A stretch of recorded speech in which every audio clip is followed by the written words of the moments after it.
Donald Trump has been ruled in contempt of court again. Again. His 10th violation of the gag order.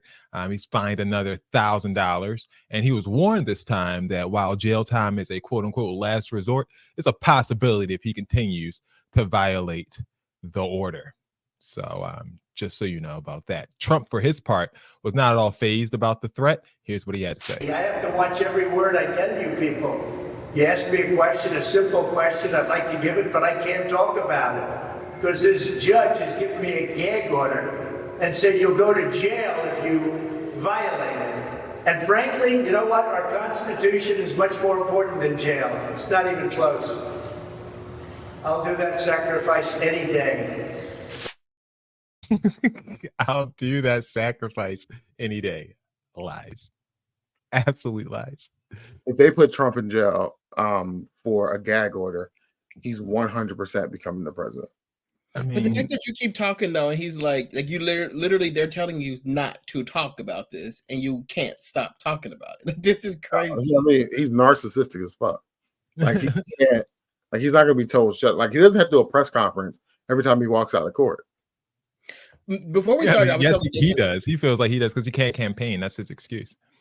I was telling Jason, I didn't realize that there were no cameras in the courtroom because we're always getting a statement from him. He's like, yes, but the statements are him standing outside of the courtroom running his mouth. This is out of control. This is crazy. Running that mouth left and right. Trump, for his part, that was not the biggest news of the day. The biggest news of the day came when Stormy Daniels was announced taking the stand, his former sexual partner and former adult film star. She took the stand today as a witness, and it got juicy. A lot of details. Here are some. Stormy saying that she was 27 when she met Trump, estimating at the time that he was 60, and he was 61. So she had a nice little nice check on that one. She knew that he was on Celebrity Apprentice and he golfed, but that was about it. Then she detailed how Trump told her that you remind me, quote unquote, of my daughter. Gross. After talking for a few hours, Stormy says she went out to the bathroom and then came back startled to find Trump sitting on his bed in only boxer shorts. She described it as a jump scare, which is hilarious. But she claims Trump did not come at or put his hands on her, but told her if she ever wanted to get out of the trailer park, quote unquote, that he could help her. This is what she testified in court. Like, this is amazing. She says, the next thing I know, I was on the bed with my clothes and my shoes off.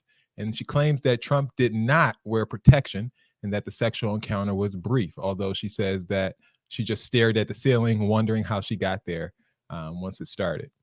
Afterward, Trump told her that it was great and let's get together again, honey bunch. And the two never had sex again. The issue with this whole testimony and the issue with the Stormy Daniels part in the whole case is that the payment that Trump paid her, he says that he paid Michael Cohen, his former lawyer, $130,000 to then pay Stormy Daniels to keep quiet years later. And he tried to hide it under legal expenses, but people are saying he should have wrote that as a line item to hush money. We pay a lawyer expenses payments.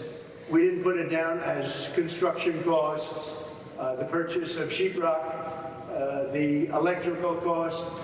The legal expense that we paid was put down as legal expense. There's nothing else you could say. So that's what Trump had to say about that. You know, he's holding his ground, continuing though. You know, the day was not finished until after Stormy Daniels left. And it was a very hard day for Trump. And he thought that this was like, you know, the Super Bowl of it. You know, he thought this was the climax, no pun intended, to his trial. And he was very upset. And much to his chagrin, it was announced that he will have to come to court next week. It's a disgrace. But we just heard 2 to 3 more weeks. I thought they were finished today.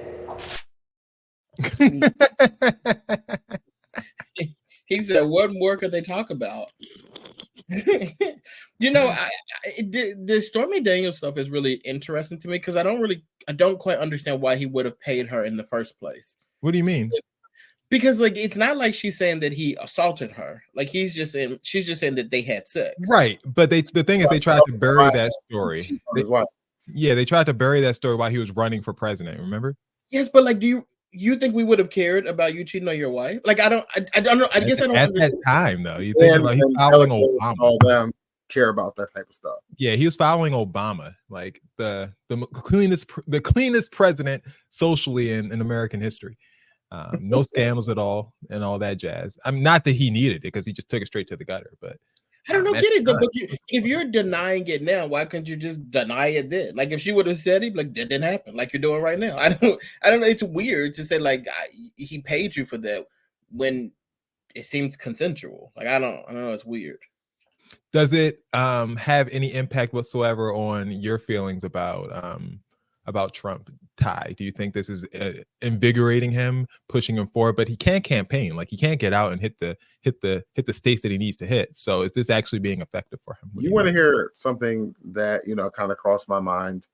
I think it's better for him. Like I'd rather do this. Absolutely. Like all you have, like you don't have to go on this like harsh campaign trail. You could just step outside of court every day and basically campaign from the same spot every day. I prefer this. Okay. And also for people who are willing to support Trump, like you have to realize here, like this is a person, and I don't mean this in a disrespectful way to her, but Stormy Daniels was a porn star. So you're adult film star, yes. Adult film star, and she's saying these things. You have to know that his supporters are looking at this like, and very easily dismissing this woman. Like I don't think this is doing Trump any like trouble. It's not going to cause him any trouble. Like this is on Joe Biden and the Democrats any favors at all, because this is very easy to dismiss for his supporters. Who should be more embarrassed today, Trump or Stormy Daniels? Stormy that story didn't help anybody. Like he laid on the bed and said, "You want to get out of the trailer park?" And then it was like, "So then we had sex." So she got out. How I get here? Because you just said you wanted to get out of the trailer park. Like that doesn't help you. That story didn't help you look good in any way. Yeah. I guess she wasn't trying to look good.